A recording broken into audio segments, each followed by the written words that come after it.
We got a new bourbon that I'm going to try tonight before we send it. For those that are listening, this is called Music Row Bourbon. This is from our friends over at Interstate Music. My brother-in-law, Sam Gaskin, is a recording artist. He also works there, so it's kind of an interesting paradigm, but he has been performing and now is on Spotify. And why that's relevant to us in any capacity is that Sam has done most of the intro music for any of the podcasts on our network, except for maybe one or two, but starting off with the OKS Hunter. So Sam, when I hit the bumper to play our music, that's my brother-in-law, Sam. And this bourbon, which is 96 proof, I think. No, 85 proof, but it says 96 up here. So I don't know. Oh, this is bottle 96. Okay. 85 proof. 42%, 42.5% alcohol by volume. Anywho, this is from his employer and his record label. So kind of fun. Figured it'd be worth a try. Let's get it going here. Podcast. Oh, I of course I messed it up. Hold on here. Here we go. This is the OKest Hunter podcast. Never pass on shooter bucks, because that's just meat in the freezer. It's your tag, you hunt how you want. This is OKest Hunter.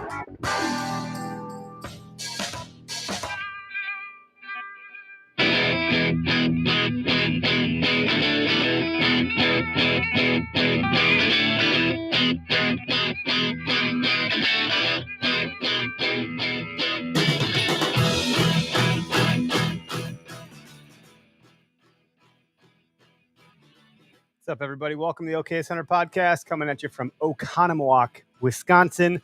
For those that aren't familiar with who we are or where we're from, I'm Eric, one of the hosts here. Greg Tubbs is our other host. He is at a work function. And Derek Melkor is our other host. He is on a vacation with his family up north. So typically you'll find those guys in studio here with me, but I'll be flying solo tonight, but not completely. I do have a guest, so don't worry. It won't be that boring. Couple of housekeeping update items. If you're new to the show, we do air live every Tuesday night, usually from about 6-ish p.m., pending technical difficulties and going live and all that stuff, till 7:30 p.m. Central Standard Time, depending on the dialogue we have and how many bourbons are, how well the bourbon's flowing. Fun tidbits and updates. For those that don't know, we are part of a podcast network, the OKS Podcast Network. I think we have about 12 shows on our network. Our newest edition is it's hard to describe. It is its own show, but it's on the RSS feed or the feed of the OKS Hunter podcast. So Derek Melkor, one of the co-hosts of OKS Hunter podcast, also is the host of Dropping Pins, our newest show to kind of go live on the network under the RSS feed of OKS Hunter. It is a story learning style podcast about how to kill and hunt mature bucks based on other mature buck killers, aha, gotcha moments, things like that, where they started to kind of put those pieces together and when things clicked. So Derek fleshes out those stories from those known and unknown killers, so to speak. And instead of learning from a tactic or a strategy or whatever, it's more about observation and pattern recognition and things like that come out of the stories shared when those folks had those moments in the field. Greg Tubbs is also the host of the OKS Fisher podcast, which is on our network. So those guys stay pretty busy. There's a lot going on and with all of us. So we're all pretty busy. Our latest podcast I joined the network behind Derek's is the Boyer podcast, which I didn't know was a word, but it's someone that makes bows. And Matthew Morris is the host of that show. I think his Instagram handle is Songbird Stick Bows or something like that. And he makes bows out of scratch. And he knows a lot about the history of bows, the types of woods, where they originate from, why they're used, all sorts of things like that. So he's got a really great show that just launched a couple weeks ago. So that's probably our newest one other than Derek's. Stand by because we'll probably have one or two more launch before the end of the year is my guess. We'll see. I'm trying to slow it down a little bit because it's a lot to manage and I tend to mess things up. So we're definitely building the plane as it flies. And if you notice, the shirt that I'm wearing is the, what is this one? Bow Hunting and Venison t-shirt. We just launched the yard signs. Now, I just got the yard signs in when I got home from work today. They were shipped to the house, and so now I have to ship them to it's called a 3PL. They handle our third party logistics company, so they handle all of our fulfillment. So I need to ship this to them. So I'm going to take these signs to them tomorrow, or to UPS, I should say, and that'll get shipped. They're in Wisconsin, so it won't take super long. So at worst, if you place an order for the yard sign, they'll be shipped out to you next week at the latest. It might be earlier. It just kind of like depends on shipping stuff. And I think like that's a reasonable expectation for timeline. I'll put that here on the screen so you can see the bow hunting and venison campaign yard sign.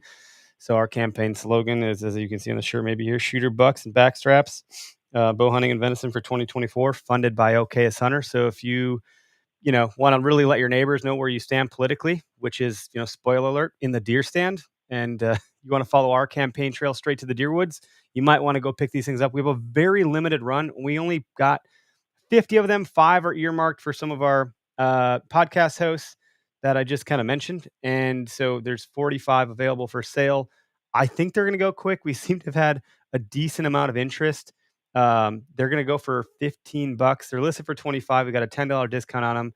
And if they sell out, we'll order more. But for now, it'll take a little bit then. So like if you want them quicker, I would recommend getting them soon, because I've never heard anybody say I'll take 10 or I'll take 12 or I'll take 20 or 15 on anything else we've ever listed. And that's what's happening now. So if people do put their money where their mouth is, I would anticipate these will go quick. So again, you never know until it's time to put your money where your mouth is, but we'll see. I think my phone's already lighting up over here. I just put these live before we hit record on the podcast. And I think we've already gotten 4 orders for them inside of the last 15 minutes. So I anticipate that they're probably going to go quick. So stand by on that and stay frosty. With that said, you can also get the shirt. Like the shirts, we have, I wouldn't say limitless inventory, but certainly not 45. You can sell those all day long. And the picture here kind of sucks, but as you see, as I'm wearing it, it looks nice. I mean, I got the dad bod underneath this, so I'm a little bit skinny fat right now.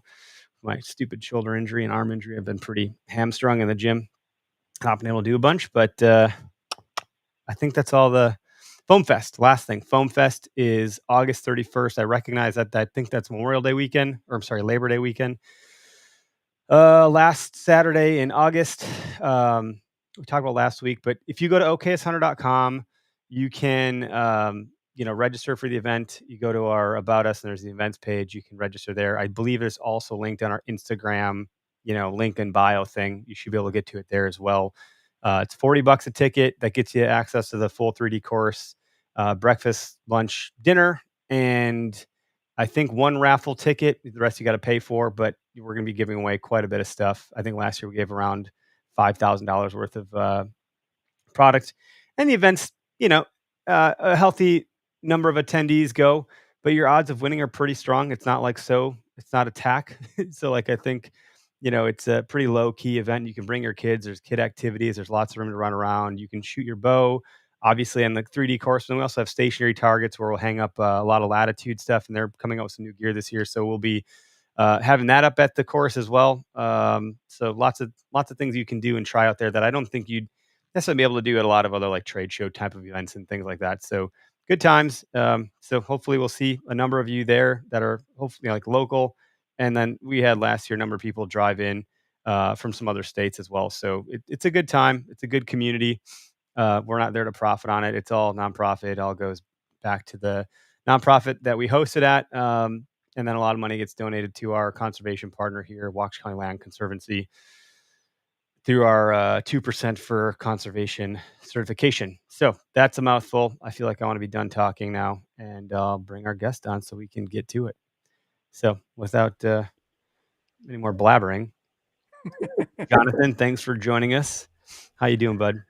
I'm doing great, man. I appreciate you having me on. And honestly, that shirt looks really good on you. I think you're a good model. It's a lot better than the picture that you had. So, you got me convinced. I'm going to have to snag one of those shirts now too. Trying to have some fun. Politics can be polarizing, or they can cause friction. And I think in our community, we know where most people stand, and that's all good and dandy. But I just, fuck politics is about where I'm at the moment. I'm tired of it, Yeah. stressed out about it, and I'm like, Yeah. I just want to vote for more time in the Deerwood. So that's where this whole idea came from. I hear you. I hear you. I definitely, I can relate to that, and I would agree. I think, and obviously we know where a lot of people stand politically in our neck of the woods, but at the same time, I think everyone's kind of fed up with it. They're just Yeah, they just want overall. to get out in the mountains and unplug and hopefully not shoot themselves in the foot. So Well, I think you'd much rather go hunting than deal with Mhm, anything in the political realm. So it's an election year. It is what it is. We're having a little bit of fun with it. mhm. And so we'll see how that all kind of goes here. But yeah, man, thanks for hanging out and joining the show tonight. I was on your show recently. I think it'll air sometime in August. Mhm. I usually black out when I do other shows, so hopefully it was a good one and people will enjoy. But why don't you tell us about your audience and your show and what you got going on with Redbeard Outdoors?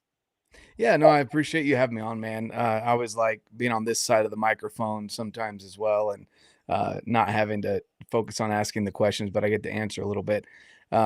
Even though kind of contradictorily, I don't like talking about myself. So I just like having good conversations. But no, with Redbeard Outdoors, honestly, it started obviously very creatively with the name. I love the outdoors and I've got a red beard. That's pretty much it. But I've got kids, and at the time when I started just the Instagram page, I was working in an office where people thought it was weird that I was taking my kids out and going hiking with them on our days off. And I thought it was weird that they weren't, because we're out in Utah and I grew up in North Carolina, and there's not nearly as much public land out there as there is here. And so for me, being able to drive 10 minutes north or south, and you can hit 3 to 5 different trailheads easily, if not more. And most of them are kid friendly for like the first mile or so. And then after that, you can carry your kids pretty easily. It just blew my mind that people weren't getting out and enjoying that more often. So I just figured I'd share it on social media. I was already taking the pictures and videos for my own personal use and memory and kind of virtual journal. Um, and then after that, I just contemplated started a YouTube channel and said I didn't want to dive into all the production and everything that goes into making a good YouTube channel. And so I just was like, man, I want to have good conversations with people and reach out to people across the nation and share their stories and provide a platform for that. And I also am kind of a tinkerer, gear nerd kind of dude. And so share what I like about gear. And that's really what I do on the podcast. And I started recording the videos and put them on YouTube. I don't really do a ton of production there. I just post the videos that I record during the podcast. So that's pretty much it in a nutshell. I just love it. It's fun having good conversations with people. That's good to hear. I mean, that's kind of same here. If I didn't love doing this, there's no way I'd still be doing it because it's a pain in the ass. Like there's a lot more that goes into a podcast, and maybe some realize, maybe some do, but I don't know. It certainly comes with its headaches from week to Mhm. week. There's something that, like, I always joke and say it's not a podcast unless something breaks or goes wrong. Much like it's not a party unless someone pukes or shits their pants or gets in a fight. Like, that's usually how you know if it's a good party. Um, and we've all maybe been in one of those places, like, you're not drunk unless you poop your pants, and I've only been drunk once, and by that standard, so and we'll never know if I'm joking. Oh man. No, but you have 5 kids. Like, Yeah. what's the age range? I have 3, and it feels insanely impossible. Like, what are you doing? 5 kids. I know another guy that's not in space with us here, and he's got 5. And he's like, "Man, if I could have more, I would." I'm like, "What are you guys talking about over there?" I'm at a really tough stage. So, like, yeah, what do you got going on with the fam? We joked about it here on the mountain, shooting total archery challenge. I went up with some guys, and there's constantly Mormon jokes, especially when you come out to Utah. And the joke was, I just said, honestly, guys, here in Mormon land, they don't really teach you to wrap it up. They just tell you wait till you're married, and that's it. There's no other education past that. So you go a little crazy and have all the kids. No, but in reality, I'm the oldest of 5, and I've bounced around between different ideas of what I wanted to do for my career, and I ended up not doing any of those. Finding a career in something else that I love, and but I did always know that I wanted to be a dad. I had a really good example of a father and just how to be a good man, how to be a provider, how to be a protector, and then of course taking care of the kids by coaching and being actively involved when he wasn't working. And so that's just something I always knew I wanted to do. And so, yeah, I've got 5 kids, and you asked the span of them. Well, I am 32, so I'm going to have your listeners do a little bit of math if the bourbon's not flowing too much already for them. Maybe they'll be able to calculate this, but I'm 32. Our oldest is 24, and our youngest is 7. So, technically and biologically, the older 3 are not mine, but they are mine because their dad's not in the picture. And so, I just became instant dad when I married their mother, and I was more than happy for that because again, I wanted to have 4 to 5 kids of my own. So went ahead and hit fast start and started with 3. So and then we had two together. So we've got a total of 5. That makes a lot. I was like, wait, that math is like making my brain hurt. That seems like it's not biologically possible, but I'm probably doing it wrong. And I'm glad you confirmed that real quick. Maybe it is a 98% proof bottle you got there. No kidding. Yeah, I'm only a couple sips in, but yeah. Yeah, and it's actually not bad, by the way. It's not bad. I wasn't sure what I would think, but I just got it last week, and I was like, oh, okay, I'll try that. Run alone in the studio anyways. It's good timing. Yeah. No, so that's do you take them out hunting and like you said you're kind of already doing all this, photography and capturing stuff on video and so forth, and YouTube is a fickle platform to try to mess with and really tough to grow, but you're not small by any stretch of the matter, and you have quite the following, and you've been at it for a while. Like what? I'm sorry if you already told me what year this started, please refresh my memory because I No, you're good. Yeah, it's been a little over 3 years now. Almost right at the 3-year mark actually here in July. And so it's only been about a year and a half that I've had the actual YouTube channel. And again, it was just one of those things I was like, well, I mean, you know this as well as I, and maybe people out there listening don't understand this, but you don't make a lot of money doing the podcast. And that's, you don't really make any money doing the podcast. It's a lot of fun building relationships and getting to know companies and people and getting to do cool events and meeting listeners in the audience. But in all reality, we're not in this for the money.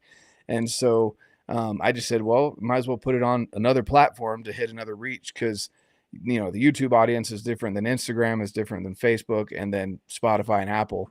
And so, and wherever else people listen to the podcast. And so that's just what I decided to start doing. And within a year and a half of not really pushing anything, just literally copy pasting descriptions from the podcast over to the YouTube channel, I'm pushing almost 2,800 in a little over a year. So, as far as subscribers go. So I appreciate each and every one of them, and things are growing there, slow and steady. But the name of my game, man, is consistency. I show up. I'm not going to be your best videographer. I'm not going to have the best audio. I'm not going to be the best looking dude out there, and I'm not the most knowledgeable at everything, but I do show up. So that's what I'm good at. That consistency piece is a big deal. That consistency over time produces results and creates opportunities. And I mean, your camera looks great, by the way. You look fine. Your mic seems like it's putting out good audio. I think you're doing a damn fine job. And having coached several others down this path, and yeah, man, it's a grind. I'm glad that there's I think there's lots of room for lots of voices in this space. Everyone's like, oh no, another podcast. I'm like, well, why not? Like if everyone that's doing it is their own unique voice in the entire world and their own way of looking at life and seeing things and talking about things. And so I think, anyone that wants to jump in, Yeah. But you do a good job. You when you had me on your show, what I remember about it is you're a really good active listener, something that I struggle with, which is funny because I'm a podcast host. So, you did a great job with that. But one thing I noticed too, at least on your socials, is recently you've been shooting your bow a lot, and I just have been starting to shoot mine more, working through some injury that I can't really fully explain. I think I'm on the mend after several months. It's been since like the beginning of March, and it is now almost August. So hopefully I'll be in a good spot. But you've been doing a lot of total archery challenges, or maybe more than me because I've done 0. So maybe a lot's relative. But how's that been going, man? Good. Honestly, it's really refreshing to. It's funny because I'm blessed and get to have a portion of land that my buddy has allowed me to stock with targets. One of my partners is Morel, and so I just said, "Hey, I've got a bunch of targets. You've got a bunch of land. You can shoot these targets. Can I put them on your land?" And so, it's a good deal. It's funny every time I come back and see more dings in the steel target that I set up. I just kind of call him out on that. It's fun to do that and mess with him. But I have that opportunity, but usually daily I shoot my bow in my garage. It's usually part of my workout. I just incorporate at least 5 to 10 arrows a day, just getting the shot process down. And then Total Archery Challenge, usually summer and springtime. We have a Mountain Archery Fest, which is usually May timeframe, and then Total Archery Challenge. It used to be that the last Total Archery Challenge of every year ended in Utah because that was the first Total Archery Challenge and usually the biggest one. This year, I think they added 2 more, maybe Kentucky, and then another one in the upper peninsula, the Upper state of Michigan. And I think they have those 2 left this year. But either way, Total Archery Challenge is always fun. It's 4 days here in Utah, and I love getting out and shooting. The courses usually take anywhere between 3 to 6 hours, depending on the crowd. It's 25 targets. Some of them are more of like if you're familiar with skiing, like your bunny hill type, where it's a good, fun time. You're not really risking losing a lot of arrows. And then you've got from that all the way to the extreme, like 5 to 6 hours long hiking plus shooting at steep angles, long distances, and everything in between. So, if anyone out there has questions about that, what course to sign up for next year, always feel free to reach out to me.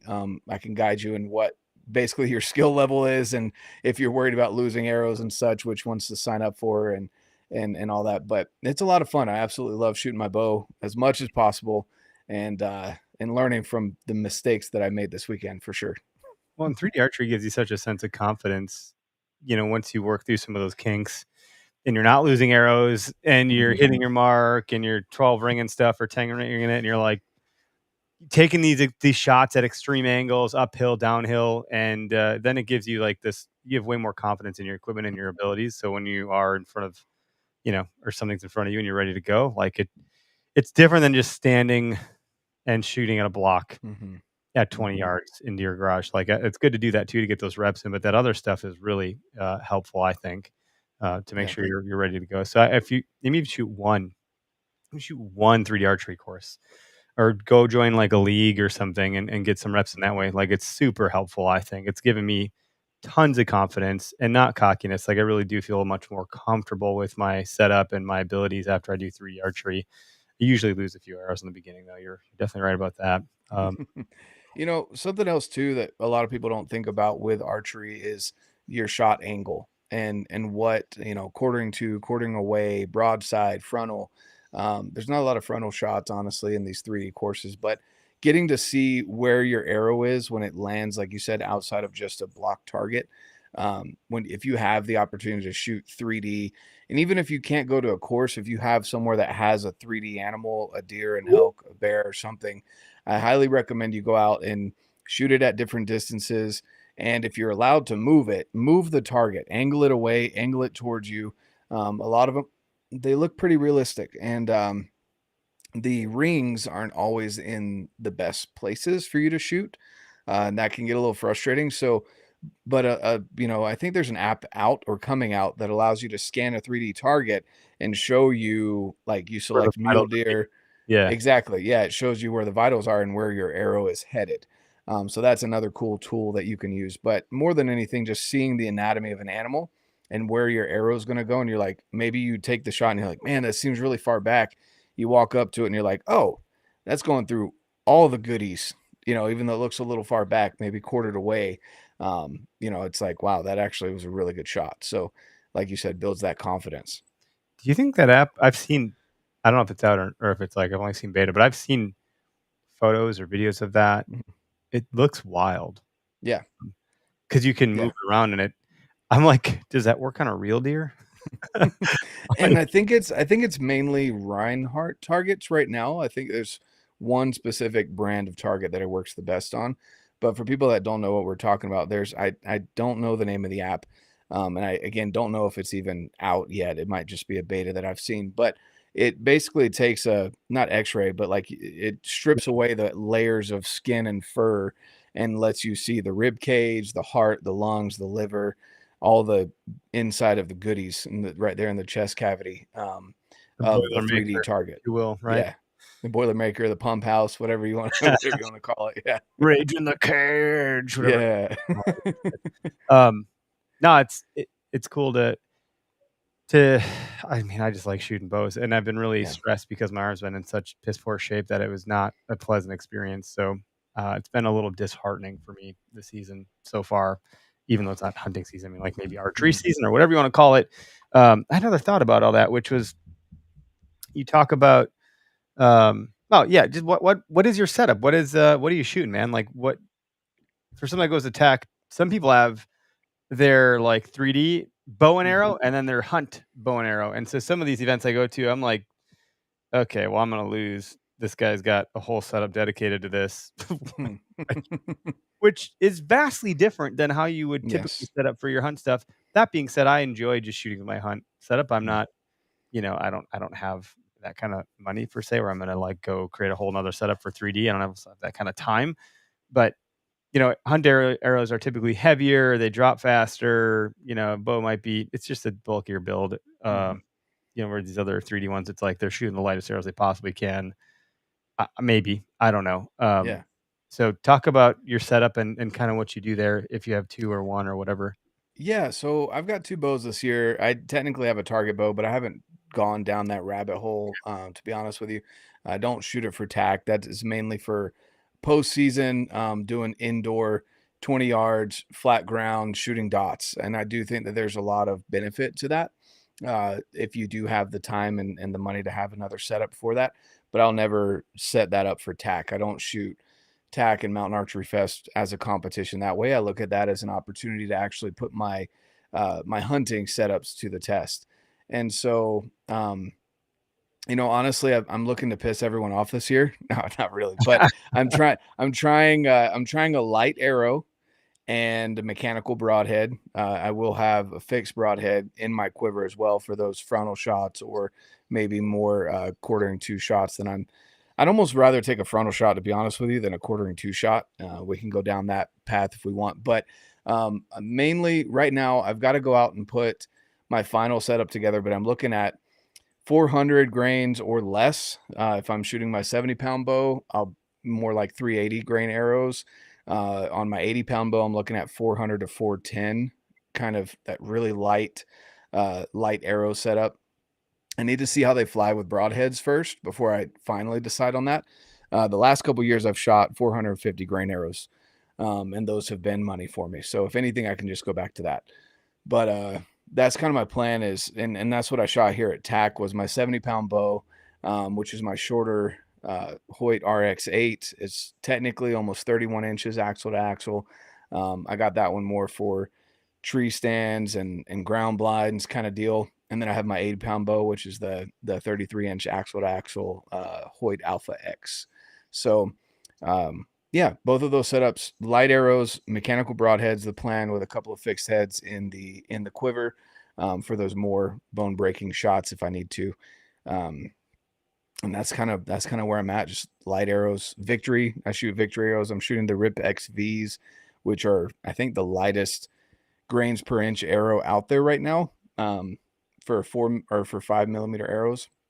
And probably going to end up with AAE fletchings of some kind. Okay. When you talk about having fixed blade broadheads versus mechanical based on the shot type, I mean, for me, my bow is hanging on the bow hanger in the tree. I have an arrow knocked, and if a buck shows up, whatever's in there is what's getting flung, and it's going to be I just use fixed. But are you talking for whitetail or for Western type hunts, like bigger game, like muleys or elk? And to that end, like, I'm trying to understand how the heck I would. Ooh, he's going to be facing this way. I'm going to grab this here. The amount of error that would occur for me there is all of it. So the process. Yeah, I guess I should. So, just talking about tags that we have this year. A lot of my time is going to be dedicated to my son. Outside of archery season, it'll be dedicated to him and his tags that he's got because this is his last year as a youth here in Utah, so he gets to hunt all the seasons, all the weapons, whatever he chooses. Um, he obviously can't shoot rifle during archery, etc. He has to follow those rules, but he can hunt. And I think we paid $40 and he can hunt all the seasons for a buck, $50 for an elk, and he gets to hunt all the seasons. Whereas for me, it would be like $50 for each season if I got lucky like that. So, so that's going to be a lot of my dedicated time, but just going into fixed versus mechanical. So for example, on deer, I'm planning on shooting mechanical broadheads. I've got a couple that I, again, want to see how they fly. I've tended to lead towards having a sever in my quiver. And I just like the way that they fly, the shorter ones, the 1.5 inch, which now they've come out with a hybrid, which has some bleeder blades, which makes me a little bit happier, that even if something happened with the mechanical, there is still almost an inch cut that will happen. It's not just a field point. How common do you think it is that something? So like, this is. I mean, we can dig in this a little bit here because this is. Oh yeah. Shane Simpson launched an app called Tracker, and he's a big turkey hunting guy. But he also, I forget his dog's name. I feel bad that I'm not remembering off the cuff right now. But is it Daisy? Someone in the comments might know if they're listening. But essentially, he's got this app where he does all this dog tracking. Now he's got this ecosystem of other dog trackers, and then in the app, it's collecting all this data of like, okay, the dog did or didn't find the deer. If they found the deer or they didn't find the deer, either way, what did you shoot? What was it? Fixed, mechanical? What was the shot placement, the yardage, so forth? And he's compiling all this data to determine. And I don't think it's for this reason. I think just an output can be statistically based on all of this data from people that have tracked deer, which one is more lethal. And that's a tough question. There's so many variables that go into it that's not, you can't isolate those two variables. So those variables might be, subject to other factors that might not be noted, like hit a twig, or the arrow, or, the bow wasn't drawn back enough, or the flight pattern wasn't good because they didn't do any, bear shaft or paper tuning or things of that nature. Like there's obviously a lot, but in your experience, you talk about having a fail safe on a mechanical, like, have you ever had a mechanical not work? I personally have not, but I'm also only 5 years into the archery game. And the first couple years I shot fixed heads, because I was concerned. I fell into the, being concerned about a mechanical failing, which, I kind of set things up to have as little amount of failure as possible on my setup, which a lot of things can go wrong on a bow. And so, I try and set things up that way. So I've always shot fixed until honestly, it was last year. I always had a mechanical at the back of my quiver for like a follow-up shot, but I never used them as my primary. Now I've flip-flopped to where I have a fixed in the back of my quiver, for more frontal shots, or other purposes that we'll get into here shortly. But with mechanicals, I still like to have kind of a fail-safe. I feel like, so the mechanicals that I shot last year were from Evolution Broadheads and or Evolution Outdoors, and I do have some. Hold on one second. I think these are because he makes a fixed head as well. But they have, yep, here they are. We talk about being a hybrid. Like I've seen some that they start expanded and then they actually fail down to a certain threshold. Yeah, that's interesting. So these right here are technically a hybrid. So it's got like basically, I think it's a 3/4, almost an inch cut that way. It looks like, I call it a mini iron will for people that are just listening in. And then 90 degrees from that, you have these blades that come out that make it basically a 2-inch cutting total broadhead. So these fold out as it goes through the animal and have that kind of half moon shape. So you've got that kind of profile there where it's, 90 degrees is a double bevel mini iron will, and then the other way is a big gaping mechanical. So if heaven forbid something happened to where they didn't open up, you'd still get that hole right there. And which the when you were shooting, and you still have, sounds like you have some fixed, were you shooting a single bevel, or what were your fixed blades? I was always shooting a three blade, because I'm not a fan of single bevels, just because personally I like a blood trail. and I know they do damage, but I've had issues even on a fixed head where even a 3-blade where I didn't get a good blood trail. And so I want to have a good blood trail. I want to do as much devastation as possible because I owe that to the animal. One, to kill it as ethically and quickly as possible, but also to find it afterwards. And so both of those reasons, it's when people talk about, obviously, you guys are partnered with Nosler, they make amazing ammo, but shooting a rifle is different than a bow. And when you shoot a rifle, you're going for shock, and you don't necessarily want 2 holes because you want all of that energy to be punched into the chest cavity. And that's what causes the death of the animal, is the shock and the transfer energy, versus with a bow, it is through blood loss, basically. I don't know the technical term for that, but it's blood loss. And so you want to have as big of a hole as possible and as much cutting as possible. And so that's why when I found the Evolution Outdoors broadheads, and now the Sever broadheads that have it's kind of a hybrid where it's got the bleeders that even if it doesn't open, it's got almost an inch cut. And then if it does open, it's got 2.2 inches worth of cutting, total surface. I like them a lot. They're made out of high quality. The Evolution Outdoors are made out of steel. So if you get to 125 grains or higher, they're made out of steel. And then the Severs are made out of titanium. So those are really hard materials, very trustworthy, in my opinion, materials. And so I really like both of those. Well, what's also a part of the narrative here of this, we're not even really debating. It's just fun to hear another perspective. I think whatever works for you and gives you the most success rate in the woods, like, you should just do that. Oh, yeah. But the one thing I've heard countless times is like, shot placement is the most important thing. And, if you're going to be more accurate with mechanical because it's a more true to field tip flight, then the arrow should go where it's going to go and you should kill it. That being said, once that knock leaves your string, like, who knows what the hell happens? Yeah. And in a high situation, it's just a totally different thing. Moving target, even if it's not, I'm not saying it's running. I'm just saying it's not a fixed target. It's a dynamic thing. It's a living animal. So things can happen. But that's why practicing is so important. So, practicing with broadheads, whatever it is you shoot, is also a good idea. So like, come a little bit before hunting season here, after I feel like I'm fully dialed in, I'll put my broadheads on, turn my target block the other direction where it says shoot broadheads into this side, and I let it rip. Yeah. And I shoot fixed blades, single bevel with bleeder, and it seems like I'm not taking shots. I think the farthest shot I'll take or have taken is 30 yards. Mm-hmm.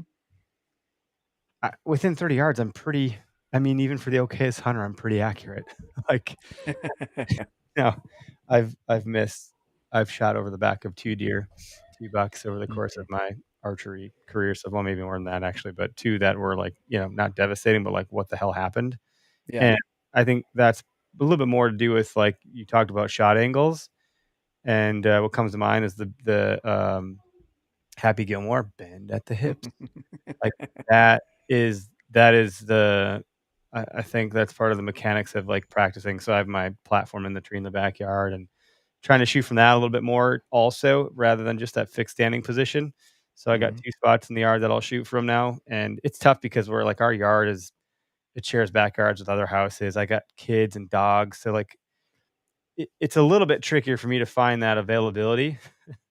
Because if I have the kids, I can't, like, they're so young still. They're 2, 4, and 6.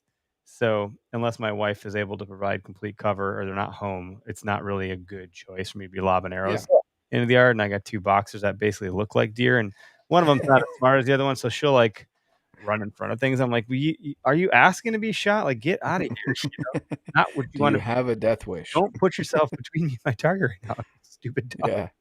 But I think as long as you're practicing and you're confident in the flight of it, whether you're shooting fixed or mechanical, like, that's the important thing. And getting the arrow to go where you're wanting it to go. That's the name of the game by and large. Well, and the thing is, like, and the reason why I keep that, the Iron Will that I have in the back now, this year they made the wide vented 125. Last year I had a solid with bleeders, single bevel, 125, and now they have the wide, which is a freaking awesome broadhead. It depends on the broadhead you're shooting, but honestly, mechanicals don't even really provide the same flight as a field point. There is still more surface, Sure. area. And so a lot of people go into that thinking they can just screw in mechanicals, the day before the hunt and go, and it flies like a field point, like all the mechanicals saying, like, I it bet you a really lot of people do doesn't that though. They're like, Yeah. I'll just send it. Like, Yeah. honestly, if you're still hitting paper plates at 25 Mhm. yards, it should still be a dead animal. Like, Yeah, exactly. not trying to hit corners Exactly. here. Yeah, and so I that's not the reason why I personally shoot mechanicals. It's just I like the bigger cut. And also having, like I said, they're more hybrids that I shoot. It's not a straight just field point with blades coming off of it. And so, again, like you said, shot placement's a big deal. I feel like there's a lot of goodies behind that Vital V that can go wrong in a lot of situations, because I know a lot of people that have aimed for that very forward shot, looking for a heart shot or the front of the lungs. And I'm like, and then they hear this loud pop and it hits, like the ball joint or the humerus or something. And it's like, oh, but there's so many other things behind that you can still get a double lung. You can still get lung and liver. All of those things are deadly shots. And so that's, again, for me, I just have more than anything, guys, have confidence in what you're shooting, practice with it, like what you're saying. But I just like the bigger cut of a mechanical personally, even on elk. And so to answer your question initially on the why a fixed head as well, and why frontal shots would even be a possibility and how I would be able to calculate that. Maybe as a whitetail hunter, not so much. And when I go out to Wisconsin, I will be personally shooting mechanicals, and obviously you're trying to, play it to where they're walking broadside or at least quartering away from you, which is honestly my favorite shot, is quartering away. But with elk, if you're calling at all, you have a very high likelihood of them walking straight to you, because somehow they have little GPS that they just drop pins better than Spartan Forge or Onyx. I don't know how the frick they do it, but they'll drop a pin where you're at and they will remember where that sound came from and they'll walk straight to you. So I would personally rather take a frontal shot now that I know the anatomy of an elk. Probably not on a deer, but on an elk, there's a good size spot right there in the front that your arrow can sink into and hit all the stuff in the pump house. I'd rather take that shot than a hard quartering 2-shot, because that hard quartering 2, they've got, that ball joint, they've got the scapula, they have the humerus, they have their ribs, and the way your arrow is going to deflect off of that. I would much rather take a frontal. And so that's why I keep that fixed head in the back, because I'd rather have that and know that there's more penetration ability with that than there is with a mechanical. And with the hole that I'm trying to thread it through with the frontal shot, I'd much rather have that fixed head for that. Yeah, that's good to hear, and I like the thought process behind it. I mean, of course, people are going to have their own dispositions about it and suppositions, but I just dropped a link in the chat to the YouTube and Facebook followers or listeners. I don't expect them to actually go and watch it, but essentially it was a video of a doe hunt early-ish season from a few years ago, and I was just kind of exploring some new tactical things, and I was pretty excited to get on something, and it was earlier in the season, so I was really thrilled to shoot a doe, and I got all jazzed about it. I was hunting from the ground. It was a 35-yard shot, a little bit further than I would like to take. Let it rip, nailed my target, full pass through, and what I think had happened is the fletching broke off and stuck in the animal. I saw her run off with fletching in her, so when I saw that, I thought the arrow was still stuck in her, but I went to the point of impact, and the arrow had passed through, but it broke off at the fletching. So we never recovered her, which was really disheartening, because I was like, it's a full pass through with a pretty lethal setup. I was shooting from the ground. Like, I wasn't doing any of the angling stuff. I was like, I think what had happened is I hit her kind of high. And so therefore there was no blood to get out of the cavity to begin with. And it was blocked. I believe I never found that fletching in all the blood drilling we did. And eventually it just kind of dried up. So I don't know, maybe she made it. I was pretty convinced she should have died. Just kind of a heartbreaking little doe story, but just my first attempt at self-filming, which is why I don't self-film anymore, because it's not my thing. But I tried to tell the story, and Greg and my dad came out the next day to help me track, and we just turned it up empty-handed, and it was but I think that was one of those. I was shooting a iron will, single bevel, and I was like so dead confident that I was like, I smoked her, man. Like I'm gonna come back tomorrow morning. It was dark because it was last light, so then I just got out of there. It's like I'm not gonna go track this thing now, and never found her, man. Went back next morning and just nothing. I was like, what the heck? So that was a strange one for me, but that's one of those where you wonder like what did happen. I got it on camera, kind of, as on the GoPro is strapped to. I think it's actually on my ball cap, and just how I was looking, like you could barely really tell what had happened. But I mean, that stuff happens, man. It's part of hunting, and it's an unfortunate part, but that obviously, like, it felt like a lethal shot and a lethal hit and should have been a lethal outcome, and it just wasn't. So, who knows? Something went wrong. I'd prefer to just clean mist because that shit sucked. Knowing that there's a wounded animal out there, but they're tough creatures. Maybe she lived, maybe the oats got her. It's all part of the circle of life. I don't really know, but that's interesting.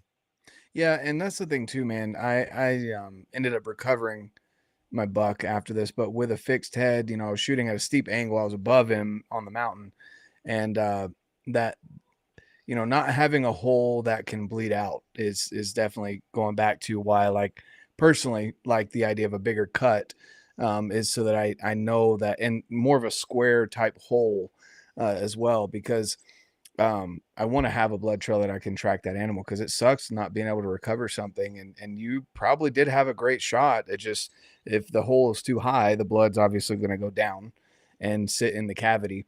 And I had that happen where I shot high, so the entry hole was just, above, like right between the spine and the scapula, and then it came out, but where it came out was guts, and so the guts plugged the hole on the exit, and on the entry, it couldn't bleed out the top because it was such a steep angle. And so I didn't recover him till later. About 2 weeks later, I found him, and obviously couldn't keep the meat. I did tag the head and brought that home, but all of those factors come into play. Like you said, a dynamic target is hard to recognize that in the moment of the shot. You get excited or whatever, but that's just, for me, for people that maybe don't think about this, and you shoot a fixed head and you shoot a single bevel. It's the hide and the skin or the muscle are two different layers, and they're moving, they're not attached. And so when you have a hole, if you have a slit like this out of a single bevel, personally, this is, a double bevel or single bevel without bleeders, you get this little slit here, and the skin moves a little bit, just from them running or whatever, you're not going to get much blood. Whereas if you get a triangle hole or even a square hole from something with bleeders, like you said, you shoot now, and it'll allow for more blood to come out and not the skin to overlap and plug that hole. So that's a good demonstration for those that are listening.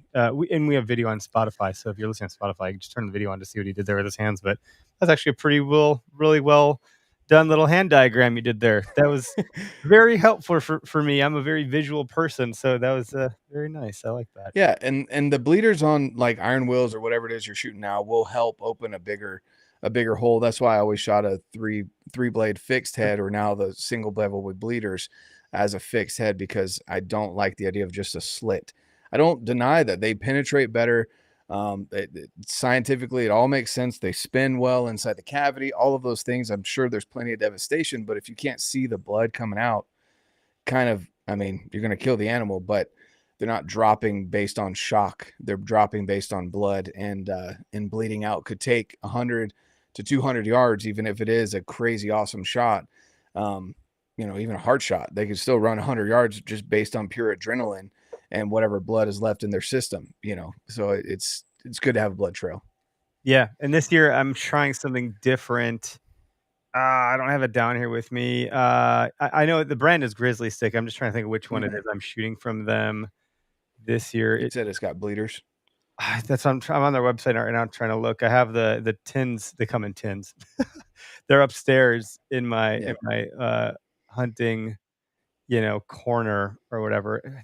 It might be the Samurai or the Overkill. I thought they had bleeders, but I know I've shot I used to shoot the Iron Will S100s, And the reason I stopped is I ran out. I lost a couple in the woods, and I shot one like I never got. So They're not cheap. I just didn't re-up. Amazing, but I also cut myself on one of those things, and I Mhm. will attest that their slogan stands. They are sharp as science allows. That was and that's on video. That dumb situation we cut myself. I was drawn back on a buck on public from the ground and just freaking sliced my finger wide open. Oh no. And then my peep sight tube broke all at the same time. So my brain was super confused as to what the hell was Mm. going on. I couldn't piece all together, and all of a sudden the pain happened. The blood started going down my arm. It's just a Jeez shame. Louise. Yeah. And then for a couple, was it last year before Method went out, when they were Vector, then they were Method. Like we had a strong partnership with those guys. I mean, they were in our backyard and good friends with Isaac. So I was loaded up, and the buck I got that is above me here, this wide guy, he was with their stuff. I think that one over there was too, both Method or Vector, whatever they were at the time. So I unfortunately, I don't think I ever killed anything with the Iron Will, even though I intended to. And the Grizzly stick we'll find out this season, so we'll put those to the test here on my end. Like, I think there's some quality products on the market for sure. Again, that practice part is the critical part. You got to be practice, and I could probably do a better job of that myself. But usually I'll throw the broadheads on, fling a bunch of arrows. If I get 3 groups, of 3 where I want them to be, I'm like, okay, we're good. So I'll shoot 9 shots. If it's 9 shots, might be a little bit of adjusting in there, but then it's like, okay, I feel confident, we're good. That bending from the hip thing, though, that's pretty real. I think there'll be a meme tomorrow morning that I put out. I'll probably make that tonight after this podcast. But you're coming to Wisconsin. You're in Utah. What's the plan? Have you been here before? Do you need some help? What do you got going on, and why Wisconsin? Yeah, so I've actually got a buddy that used to have an elk property up there, and used to guide a little bit up there as well, and in Colorado, and so his family still has some land up there, and so we're just going to go up there. It's out in the boonies, so there's not going to be any cell service, Wi-Fi, any of that, which I'm stoked on. I will miss my family, but I love getting away from cell phone service, and may not seem like that because I'm, again, consistent at posting on social media and the podcast and all that, but I really do. Like, anytime I get to go to events too, I just tell people, like, man, if I could throw this freaking phone down the drain, have a flip phone just for my wife and my kids, and then and just do all the stuff I do on social in person, I would much rather prefer that. But anyway, we're heading up there. I will be bringing what county did you say it was again? It's going to be the end of October, middle to end of October. So it'll be archery. And I'm sorry, what county was it again?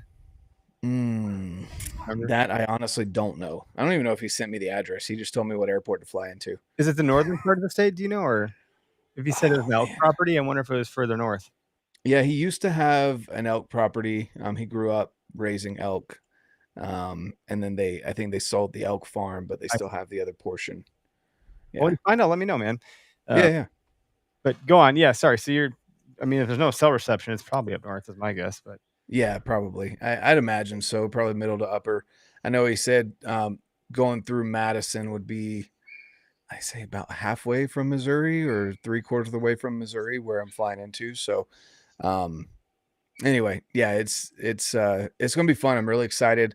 The other thing too that I going back to practicing out of the tree stand, practice with your layers on, guys. If you shoot, with your bow in the late season and you're going to be cold and bundled up, like, make sure you shoot with your layers, because that gets a little awkward sometimes. Your layers, or if you've got a harness on you or a 5-point harness or whatever you choose to wear in the tree stand, hopefully you're wearing something and you're not going to fall out of the tree stand. But whatever it is that you're wearing, if you're wearing a saddle, if you're whatever, shoot with that on as well and get used to that. But anyway, I'm going to go up there for about a week, and I know nothing about the property. I asked him if I can send trail cameras. He's like, we kind of know the property enough that maybe we'll get a scouting day in or two, and then kind of go from there and guess and play the wind. So, I'm up for it. I'm up for a good time. I'm up for shooting does. I don't really have a standard on bucks. So just whatever's legal, man. So your first time coming to Wisconsin then? Yeah, for hunting purposes. Yeah. Yeah, I think when you're traveling to a new state, having a new experience, like whatever your standard or threshold is, like I think that bar moves. Yeah. 'Cause at that point, you're making different kinds of memories. Like, I mean, maybe you won't shoot a spike, but maybe you will. You know, like Dude, I was close in Ohio, man. That was my first time whitetail hunting last year in Ohio. And like, if so, the guy, I went to his family property and I wanted to shoot 2 does and a buck, anything that was legal, pretty much. Yep. And the dad seemed a little about me shooting 2 does. So I didn't shoot the second doe. I spot and stalked a doe because I was like, you can't take the Western out of this guy. But yeah, spot and stalked a doe, and then I wanted to shoot a second one. He seemed a little iffy, so that's why I didn't shoot the spike, because I didn't want to. I was invited there, right? So I was kind of like, ah.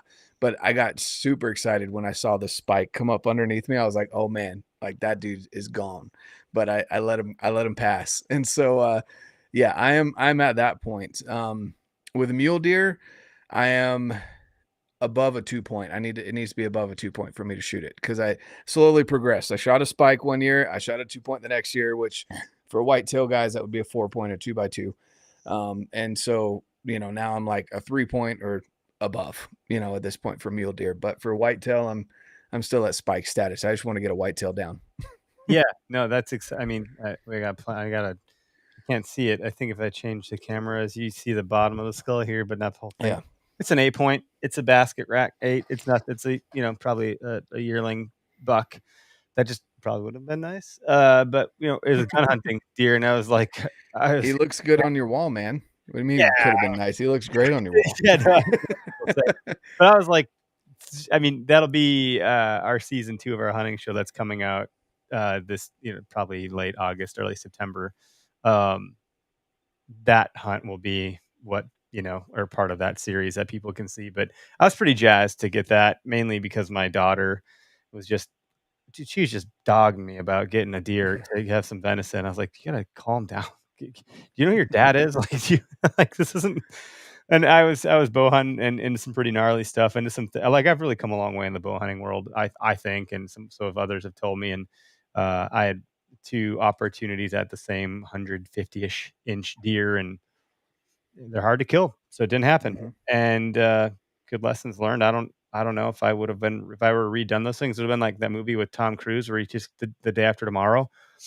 I learned this. I'm gonna go at it again. You get a little further and you fuck it up again. Like I probably would have found some new ways to mess that up. So like clearly there's no guarantees in my mind, but yeah, killing that basket rack was exciting. And that's Wisconsin's just, public land's tough here. It's Mhm. crowded. It's saturated. I mean, especially gun. There's, I don't know what the exact numbers are now, but it's roughly like 600,000 like people buy licenses for gun deer, and in that Yeah. weekend, it's like the Orange Army goes out and just wreaks havoc on the landscape for whitetails. So, but yeah, it's cool that you're coming up here, man. October's a weird month for me. I think I got 2 vacations, my wife's birthday and our wedding anniversary. So I'd say hit me up, but I have no idea where I'm going to be at, or if I'm going to be around. If you're flying into Madison, you're not far from here. Oconomowoc probably an hour from Madison. Okay. But if you're heading straight north and on a hunting trip, you're not trying to like drive out of your way to come to Oconomowoc. But anytime you're up here, I'd say you're welcome. So I appreciate that, man. Yeah, I'm flying into Missouri because I am going with Jake, the First Form, for people that know about. Yeah, so that he's the guy that has families from Wisconsin. So I'm flying into First Form headquarters, and then we're driving up together from there. So yeah, so I don't know. I'm just like, I'm along for the ride. Tell me what to bring. I'm gonna have my bow, I'm gonna have arrows, I'm gonna have broadheads, and I'll have my saddle set up. And then I guess he's got some tree stands out there that we'll be using. So cool. That's about it. What saddle are you hunting out of? So I use a Cruiser. Not a huge whitetail guy, but they were kind enough to send me a saddle. I was going to use it for elk last year, which is probably my strategy this year with how hot and dry it's been this summer, is to sit water. And elk are not like whitetail, so they are not trained to look up. And so Yeah. they do not have that in their genes. And so I know a lot of people that are pretty successful year after year on elk in the early season, because technically we start our hunt in 3 weeks, like the middle of August is when we can hunt for mule deer and elk. And so with it being in the middle of the summer, sitting water, and having that portable saddle that I can go up in is going to be money, hopefully this year. That's cool. I didn't consider that. We've been partnered with Latitude since they started, and almost since we started, at least since we rebranded to OKS Hunter. And elk has not been something that was like a high consideration because it's there's so much mobility involved with, like, and then you're hunting such steep terrain that you kind of don't need to be up in a tree because it's relatively just climb a little bit higher and you'll be up in the tree, so to speak. So it's interesting to hear you talking about a hotter, early season watering hole getting elevated. They're not trying to look up. You'll increase your odds. That's a use case I hadn't considered. Not that I'm also not an elk hunter by definition because I've never done it. So it's not something I would have thought of at all necessarily, but that's kind of cool. Yeah. So we'll see how that goes. There's definitely some watering holes that I've been to that already have like people leave their tree stands, which that's the other thing too that I didn't realize. But I've had some friends that have left tree stands on public land and they came back and it was stolen. And that doesn't happen out here, I guess, because the last couple of years I've been to certain spots and there's a very nice wallow and some other water in these areas. And there's tree stands that look like they've been up there since a decade. Yeah. And so the last thing you want to do in elk hunt is carry more shit out. Yeah, exactly. Yeah, these are. I'm not gonna grab that. Yeah, like I don't even know how, there's even like ground blinds, like the pop-up ground blinds that I've seen that are just devastated. Like you can tell they've been trampled on because they've been out there for years. I'm like, man, like, why are you guys leaving garbage out here? But then, I can understand not wanting to carry a ladder stand a mile back out, like. Yeah. And even if you tell the thieves that try to take shit, like whitetail hunters are, a lot of them on the public side are mobile, and you typically have your climbing sticks with you. I think if you're an elk hunter, it's pretty rare that you'd come across an elk hunter with climbing sticks on their gear pack, like strapped down. So I imagine it's like, well, look at that up there. I'm not bothering, and I don't have the equipment to do so. Yeah, that's interesting. No, it's good stuff, man. Well, let me know. You have to keep us posted with how it goes when you're in Wisconsin. I'd be curious to hear how you do, and I'd love to see photos. And obviously, it should be super relatable, and be proud of anything you get up here. It's a tough hunt for sure. Exactly. But if anybody's got property and you're going with the first form guys, like maybe it'll be a cakewalk and you'll just have your pick of the litter. I don't know. I'll send you a picture and you're gonna block me because you'll be like, man, how was that your first whitetail? What the heck? I'm like, well, good for you, buddy. That'd be great. You need to come back every year. Yeah. Oh, that'll be good. Yeah, tell people where they can find you, man. We'll bring the plane for landing, but where do folks find, Redbeard Outdoors? Is it YouTube? Is it Spotify, Facebook, Instagram, all the above? Is that the name? Like, is there any other affiliations that are worth calling out where you want to send people to? Yeah, no, for sure. I appreciate that. I'm on all the platforms as far as YouTube, Spotify, Apple Podcasts, just Redbeard Outdoors. It's all the same logo. Instagram, same thing. It's Redbeard Outdoors. I do have a gear page, Redbeard's Gear. I just barely started that. So kind of, putting my gear stuff over there, testing those waters a little bit. And then if you have any questions, always feel free to reach out on Facebook. I help run the First Form Outdoors Facebook page. You don't have to buy anything to get into the page. It is a private group, but we have over 6,000 members, and you'll find people that, again, love fishing, love hunting, love whatever it is that you love in the outdoors. You'll find your people there. So you can go over there as well. That's fantastic, man. That's cool. Got a lot of good stuff going on. Appreciate you connecting. If I'm not mistaken, we connected in person at ATA 2 years ago. 2 years ago? Yeah, it's all a blur. I think that was the year I interviewed Michael Waddell. Yep. If I'm not mistaken. That felt like a big deal for me to do that, and haven't talked to him since. Well, it's not like he's busy or has anything going on, right?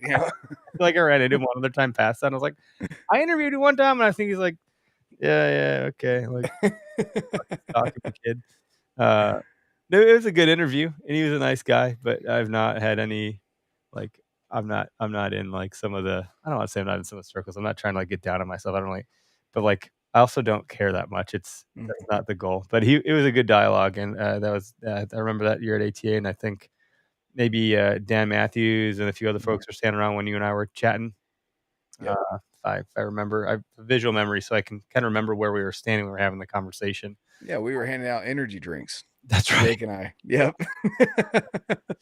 That's good stuff. That's pretty cool, man. So yeah, certainly like I guess we've technically known each other for a little while now, so it's fun to finally get to talk. It takes a little bit of time, apparently, to circle back with folks. 2 years to be exact, in this case. But life's long. Lots of, like you said, it's the return on relationship with this stuff. Talking to good people, and there's lots of people to talk to. It's crazy. I mean, you're booked out pretty far in your stuff, and I know I've kind of pumped the brakes on booking guests for just a half a second.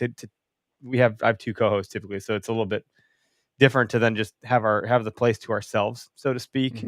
But yeah, like you book guests out sometimes a couple months in advance, and it's like, how is that even possible? There's like a limitless number of people to talk to. Yeah, it feels like you get that concern of running out of people to talk to, but even then, like, you can always bring people on. Bring back on people to talk to. Again, in 1 hour, you're not going to get enough out of someone. There's always going to be something else to talk about. But I will say, I do like your bow hunting and venison shirt, but if you really want to get controversial, you got to do a mechanicals and devastation, like red shirt, and then you got to have a fixed no problems or whatever blue shirt, right? You got to have the 2 parties, right? Dude, there's some for you. Take that idea and run with it. Heck yeah. I mean, one of our pals that tunes in often, and he's a Wisconsin guy. Tony's like, you might sell more if they were red. Yeah, probably not wrong. And like I could just make a red one and put it, and you could pick your color. I don't care. Yeah, I just have to change. To blue. Even a little play on words, like the mechanical. Ours is bigger. Whatever. Like so. Yeah, you totally could. I mean, it's funny. I had a whole bunch of ideas for this, and I was going to do all of them. Like I was going to do a Weed and Whitetails 2024. Oh, there you go. Like, I was just going to go. I was like, man, I don't have that kind of time to making all this shit. Like every time I do something, it's a whole nother project. I was like, I got time for one. Yeah, so I just picked one, and I was like, so I mean, feel free. Anybody else, you want to go to Marco with something, go nuts. An idea is only worth the ability to execute on it. So like, exactly. You talk about it all day long, and you stole my idea. No, I did your idea. You weren't going to do anything with it. Therefore, I won't be mad at you or anybody else that wants to take an idea that I've not done yet. So I tend to move on mine pretty quick, though, for that reason. Like when we talked about dropping pins with Derek, I think we moved on that one inside of like a week. Same thing with this. Awesome. Like I sat on it for a day.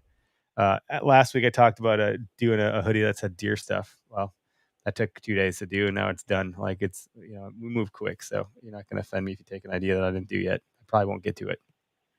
There you go. Well, let's get your shoulder better, and let's get you out here to Utah to go for elk, or Montana or Wyoming or something. Time. That's what I'm after in life, man. I appreciate that. Heck yeah. But everybody that tuned in, thanks. I didn't get any callers. I also didn't do a good job promoting the phone number, but if we got a regular, so if you wanted to call in, you could have, and if you didn't, you probably didn't have anything worth saying. So no big deal there, but we'll be back next week.